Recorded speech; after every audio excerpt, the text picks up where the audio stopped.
Welcome back to Nick Lenz's Comic Corner, classic, less known classics. This is episode number 3042 and Doubleshot number 2936. First up we have is Punisher Volume 3, issues 12 to 18, along with Machine Man Volume 2, which is also known as Machine Man 2020. So, in the Punisher book, written by John Ostrander, the first 4 issues in here, issues 12 to, I believe it was 15, I think it was, because it's a 4-parter. It is known as the Total Extinction story arc. It is Punisher working with S.H.I.E.L.D., yes, working with S.H.I.E.L.D., to deal with an X-Men villain. Yep, that's literally what happens over the course of these 4 issues. Yes, where he's kind of like a freelancer for them.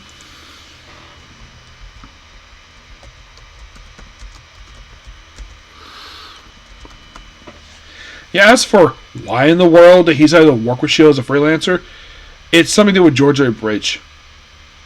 Oh yeah, and actually he teams up with the Executioner, who prior to this story arc last appeared in Generation X. Yeah, so his first villain actually is not that. So we do have a new character named Kimberly Taylor, who, if you're curious, she only appears in these issues, and then she pops up in an issue for Heroes for Hire, and that was it for her. Mostly what we deal with Simon Trask. Who is Simon Trask, you might ask? Why, he is the brother of Bolivar Trask, the creator of the Sentinels. And I believe this was, he appeared as a recurring villain Punisher for some strange reason. As a matter of fact, he's an X-Men character. He previously appeared in X-Men Unlimited number 11. And he appears here for these issues here. He appeared in an issue of Magneto. Yes, the Magneto miniseries. I mean, yes.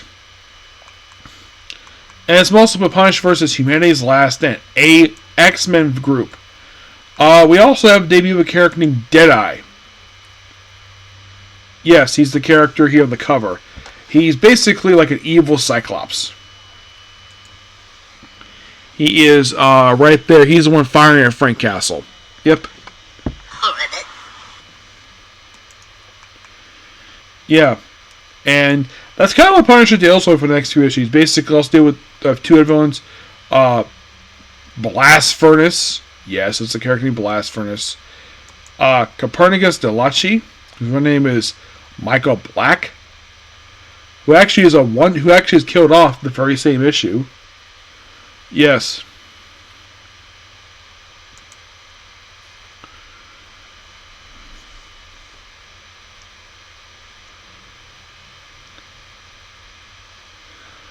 Now, as for why in the world John Ostrander... By the way, in case you're wondering, did John Ostrander create this character execution? No, it was Scott Lobdell. My guess is he probably was requested to basically use his character as a character appear for just a few issues of Punisher. And the story itself is only like 4 issues.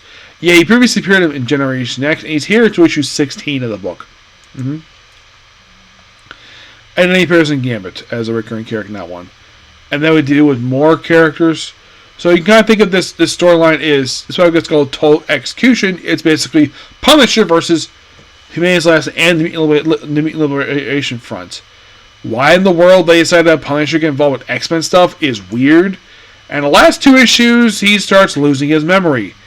It's called okay, so actually it's a 5-parter, so it excludes that one. So Deadeye, Burnout, Blind Spot.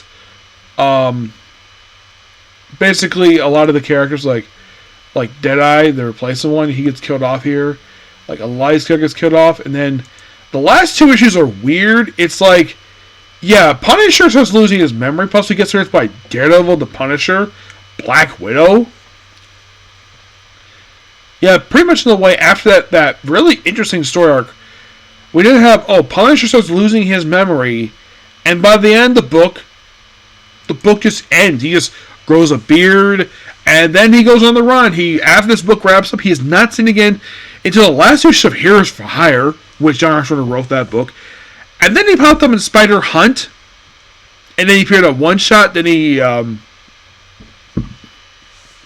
publication-wise, next appeared after that in the Punisher Purgatory book, but Marvel did the book non-canon, so you get to say that after he appeared in this One Shot that he appeared in, which was, let's see, yeah, actually was not the last two issues. It was basically Heroes for Hire 9 and 10. Yeah, actually just one issue of Heroes for Hire. Yeah, apparently he was just randomly found. And he does play a supporting role in the Spider Hunt crossover. And at this point, he has no ongoing series. Yeah, Punisher does not have a book at all. Mm-hmm.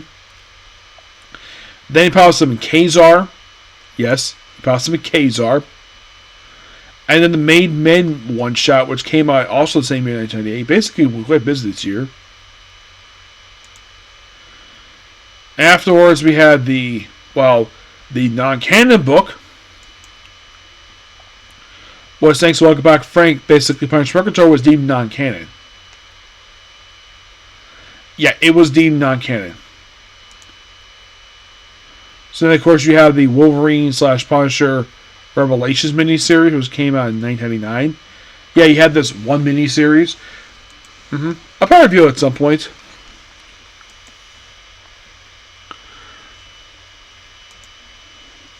So it's like, yeah, let's make Punisher a guest star character in other people's books. And then finally we have the Welcome Back Frank story arc, which I have previously reviewed. It is the entire 12-issue volume for this one. Yeah, which was an excellent book, by the way. And after the book wrapped up, then we had the relaunch, which happened just 5 months later. I will be discussing next time when it comes to Punisher. Basically talking about Punisher Volume 5. Well, this volume, of course, now my final thoughts on this book, it's a quite weird volume per se for Punisher. It seems like Oswald had an idea, and I guess the idea wasn't working, so let's just do something else. Punisher and the Mob was a very interesting idea, though I thought it was kind of weird he had to lose his hair in the process. And here's a little fun fact. This volume only tied into one comic book crossover, and that was Onslaught. And then it seems like knowing after Onslaught wrapped up, the book just ends, like 7 issues later. I had heard the reason this book ended was due to low sales. The book was not a big seller for Marvel. So, I guess at this point, people were just getting sick and tired of Punisher, getting ongoing books, so they just decided to axe the book and just have guest star other people's books for a while, have mini-series mini-series Wolverine, and then finally get his own book, because Purgatory is deemed non-canon by Marvel Comics. The execution was interesting, but I'm like, why is Punisher getting involved with X-Men stuff is just quite odd. I do not know why Alice Wonder basically did this for. And, of course, well, maybe the reason why he ended this book, issue 18, because he had gotten the reign. He basically got the green light to do Heroes for Hire, which Punisher got started in that book too. Yep. And it's like guest star galore, basically. He just wandered on Marvel Comics for a couple years, and he got his own book again. Also, kind of with this, for Punisher-wise, for his ongoing stuff, I'm out of 1990s. Yep. So, next Attack of Punisher will be the 2000s with volume number 5. A volume that Marvel, for some reason, decided to not count part of numbering for this book for some unknown reason. So, next up we have is the second volume for Machine Man, otherwise known as Machine Man 2020. That's what I've heard the first book as. It is written by Tom DeFalco. Yes, Tom DeFalco writes this thing. So this is set in the future. In the ultimate future of 2020. Not the real 2020. Not the year everybody hates. So you have these group of teenagers find Machine Man in some junkyard. They just rebuild him. And his creator is not really in the book per se because he's long dead. So then he gets a conflict in the book with Iron Man 2020. Yes, Arnold Stark, the futuristic version of the character.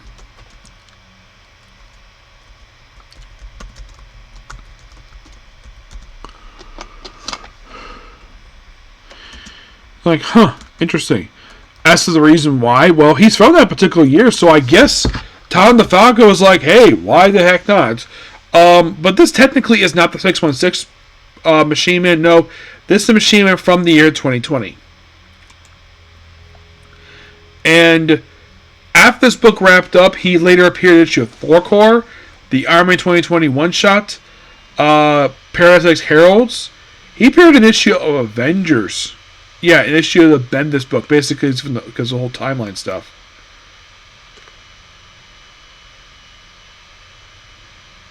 So, the people who reacted to it was the Midnight Wreckers. Yep. And they're comprised of Agent Wrecker, Bones, Brain, Hassel, Quick Machine myself, Slick, and Swift. Now you might be asking, did they appear again after this book? They did. Thor Corps, Iron Man 2020, and Avengers Volume 342. But, yeah, Tom DeFalco wrote this book with Herb Trainman on the artwork. Yes. We also had the first appearance in this timeline of Banetronics. Sunset Beans Company in this timeline. Yep. And they only existed in this one miniseries. After this book wrapped up, they were never seen again. We also get the first appearance of this timeline version of Sunset Bean, who looks really different. Yeah, and she herself appears in this miniseries, and then she pops up in Marvel Zombies. Yes, this version popped up in Marvel Zombies 5, number 4, where they kill off her and ultimate version in the ultimate version of Iron Man. Yeah, Iron Man 2020, he gets killed off in this book. Yeah, believe it or not, Iron Man 2020, he makes his debut in this very book. You're like, really? Oh yeah, really. This is the book basically made his debut appearance.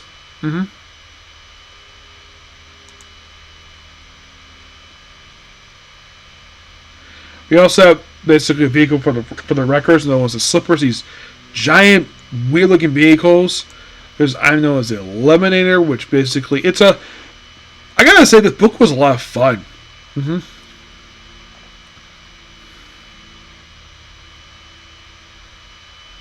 Is also Killer Bots, Death Leader, who gets destroyed in this issue. I love the cover by. Now, the covers of this book are done by Barry Windsor Smith, an excellent comic artist. It's like every cover is basically like slowly put him together. Like, first see his face, and he put like a head on him. And then by issue 3, he's slowly coming together. And by issue 4, he's complete. Well, technically, issue 2 is debut Iron Man 2020. Well, first. Well, I would say debut before his appearance in. Well, it was the first it was the second appearance of the character chronologically first in Amazing Spider-Man Annual number 20. The whole thing with Arno Stark, the future version of this character, is that in this timeline, he is actually Tony Stark's cousin. He is running Stark Enterprises, and he is basically not a superhero. He is a mercenary. He is a gun for hire, and his suit is very bizarre. It's got gears on it, and he looks very evil. You might be thinking, did he join some villain group? He did. He joined the Legion of Living, even the Chrono Corps.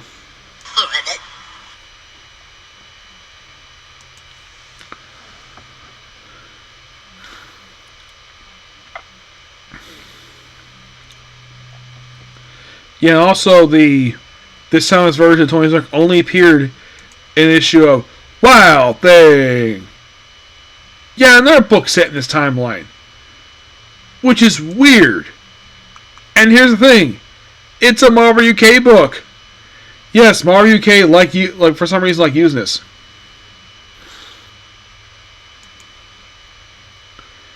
Yeah, and this comic was the debut of the 2020 timeline. Of course, also appeared in Amazing Spider-Man 20, Death's Hand, Wild Thing, obviously. Appeared in a variety of books. Last appeared in an issue of Uncanny Avengers, believe it or not. Yep. But it's like basically we have to fight them. We also debut of Dr. Cyclope.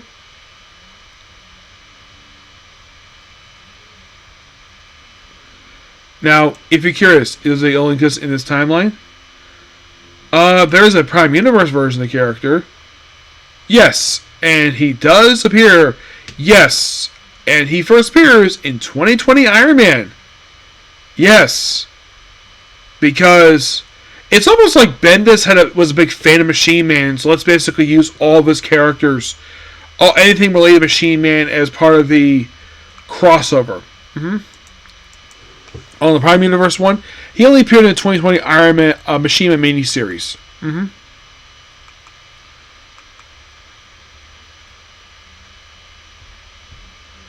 Oh yeah, and also the debut Jocasta, who has very little to do with basically Machine Man himself.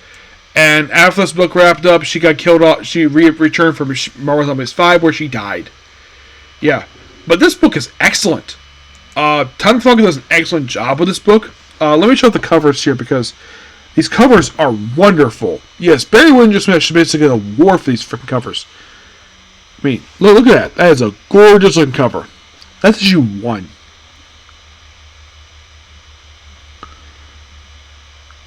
It's like slowly but surely we're putting together Machine Man. Here's issue 2.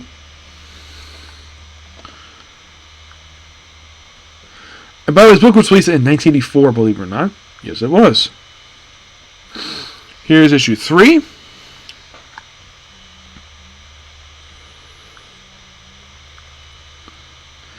And here's issue 4. The completed Machine Man. Yep. And overall, an excellent miniseries. I would definitely recommend tracking this book down. This book was so freaking good. And I'm going to give Machine Man Volume 2, which is only 4 issues, a 10 out of 10. Like I said, the book was a lot of fun. Oh yeah, and also the Ancient Record, Deleted Minute Records. He made his debut in issue 3 of the book. And you might be thinking, does he return after this? Well, no, he does not return if this miniseries wraps up. Now, since I finished this book here, like, what else is there to do with Machine Man? Well, I've already done Machine Man Volume 1. So, and I've already done the 2020 Machine Man miniseries, which was part of the Iron Man 2020 stuff.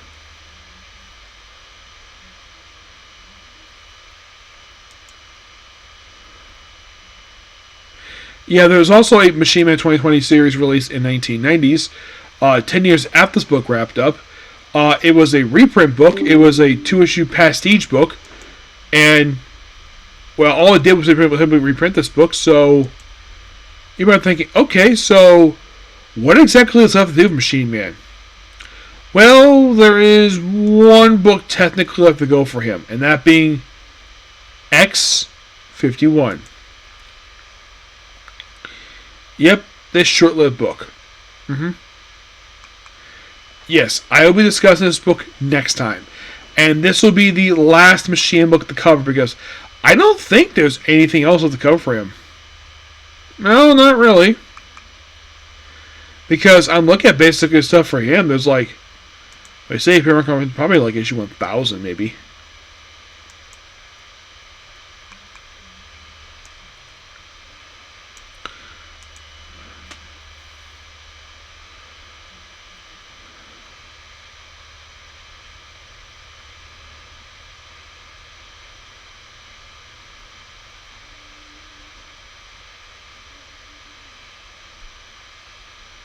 So I'm thinking, like, after this book will be done, Machine Man. Yep. Yeah. That's next to Machine Man, just X-51. Which, you could kind of think of it as a third book, but he gets a drastic upgrade to this design. Basically, gone is the classic Jack Kirby look, and gives him a much different design. The design you see nowadays for him, minus the pink skin face, is the look he debuted in Next Wave. I probably will read Next Wave because it's kind of the only book to discuss for him. But so book-wise, X-51 is the last one to discuss. Yep. So yeah, that's particular review. Please be sure to like, comment, subscribe, turn notifications, and do not like button. Next up, another episode. Welcome to me, myself, and next Comic Corner, I'm discussing another book, another part of an ongoing series, plus a mini-series volume. You'll find out in my next Comic Corner, okay? See you. Bye.